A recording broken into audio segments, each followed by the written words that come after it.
Hello, everyone. This is Bob McCaffery-Lent, Pastoral Assistant for Music and Liturgy at St. Joseph, with the second of our music ministry profiles. As you know, we're profiling some of the musicians at St. Joseph who give of their time and their talent to help lead us in good sung liturgy. So I have with me today Madeline Bersamina.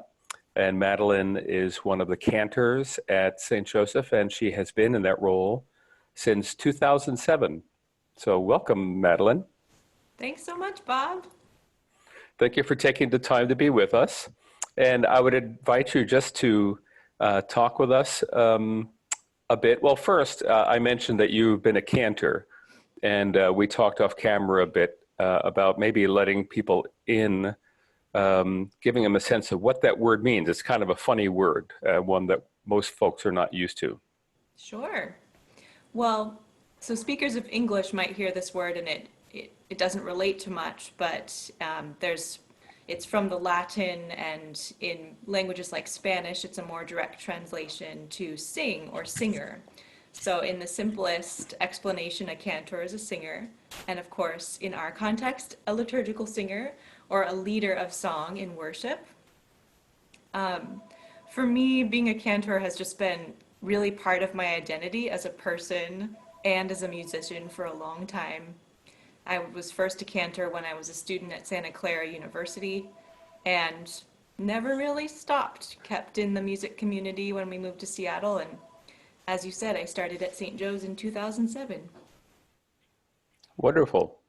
Well, tell us a little bit about your history with music and music in church, and how did you come to fall in love with music and pursue that as a career, and what led you to St. Joe's and what keeps you there, and just tell us a little bit of your story.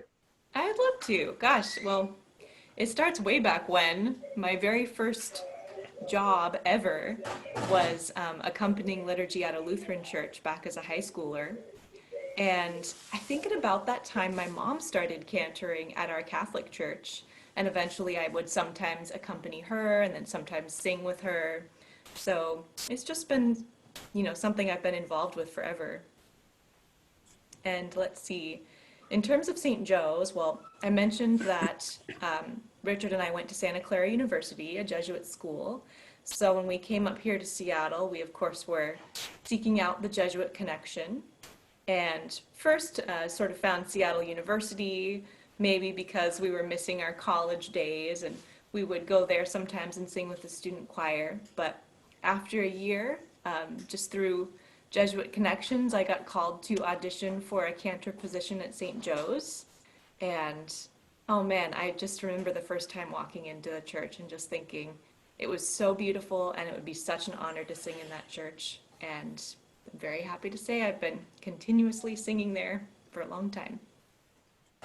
We're glad that you have been. And now, do you play any other instruments? Oh yeah, I do.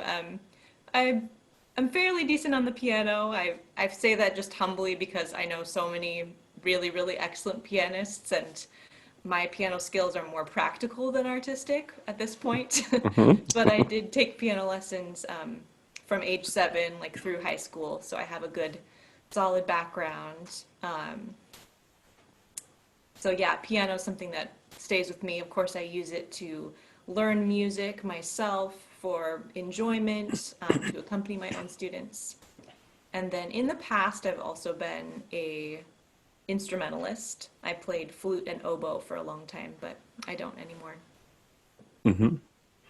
And you also do a fair bit of singing outside of St. Joe's as well, right? I do, yes. Tell us about that. Well, let's see. We moved to Seattle back in 2006 for me to do my master's in voice at the University of Washington. So that was the real life event that pulled us to this town. And I've studied classical voice for 2 years there, and just kind of gradually built up a practice through the years. Most of my work has been as an independent contractor with different professional choirs. So I've had a long tenure with the Oregon Bach Festival, with a chamber choir in Tucson, Arizona, groups around town, that kind of thing. I specialize in Baroque music. It's just a great love of mine. I love the music of Bach and Handel, but really just vocal chamber music in general is a huge love of mine. Hmm. Hmm. And when you think about being at St. Joe's and being in that position of leadership, what do you find most interesting about that, or most satisfying about that experience of leading a big room full of people in song or singing for them at times when you sing and people listen? What's just most special about that for you? There really are a lot of special things about it. Perhaps I'll land on something that's the most special for me, but I would say a really meaningful part of any mass is when I get to sing the psalm. I love that with the refrain, I sing it once and then invite the community to join. And my goal when I sing the refrain is to sort of gently guide everyone how they can use that music as prayer. So I really think about the meaning of the words and how I'm animating those words for the community, and then encouraging the community to also have this way of praying. And then I see the verses as like my opportunity to delve a little bit more deeply into that, with music that would be just possibly too much text, too much complicated stuff for the community to grasp and sing with. And so it's like feel like I'm praying on everyone's behalf at that point. It is very special. Mm-hmm. Okay, I know, Madeline, you are a mom of a preschool-aged child that we all delight in at church. And I was just wondering, there are a lot of families with young children at St. Joe's.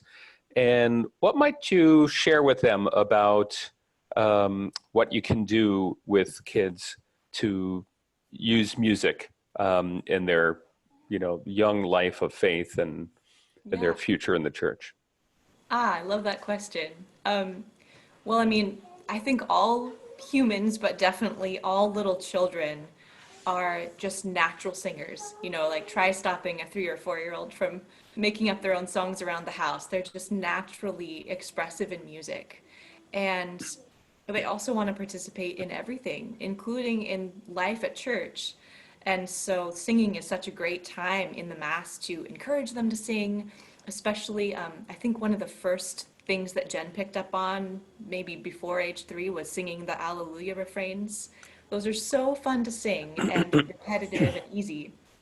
So encouraging those is just a great sort of piece of the service. But I would say even greater than that is just modeling the kind of singing participation you'd want to continue seeing your child. It's such a beautiful experience as a parent to see your child singing along, I think, to liturgical music.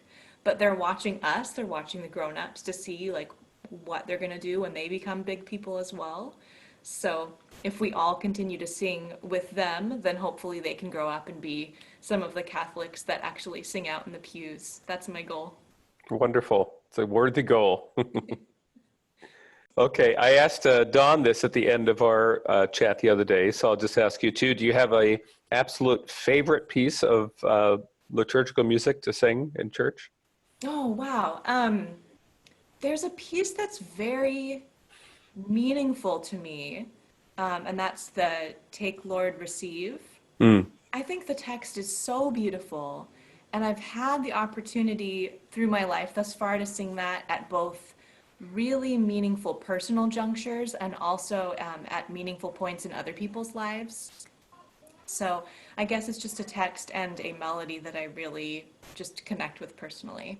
Yes, wonderful. That's one of my favorites too, by John Foley, the Jesuit. Yeah. Yeah, it's so warm and peaceful.